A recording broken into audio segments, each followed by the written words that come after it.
Yusof Router is a free man. Tiada prima facie ke atas kes yang mendakwa dia possess senjata api plastik itu and ganja 300 gram lebih. Kes itu longgar, ada keraguan, makanya dia bebas.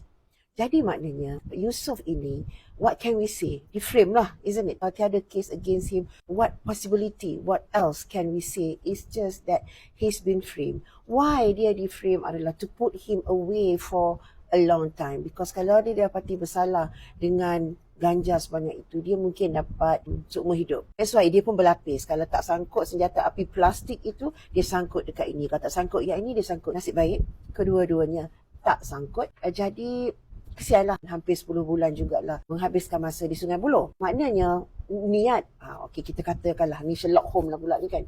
Niat untuk put him away itu ada. Apa yang I nak ceritakan di sini adalah, selamat ke dia di luar? Kalau betul niat nak put him away, dia tak selamat. Keselamatan dia tu I ragukan. I risau, I kesian. Tengok anak muda ini kuat, dia bertahan for nothing 10 bulan dalam penjara, kemudian keluar ini pun tak tentu selamat. Dia pernah kata bahawa dia pernah dapat ugutan bunuh. A lot of ways people boleh buat to put him away actually. Itu baru ting. Orang kata manja-manja round one. Takut orang main kasar. Plan langgar lari lah, hitman pun bersepah-sepah lah, kono-kono rompak, a lot of things. So kita sama-sama doakan keselamatan beliau.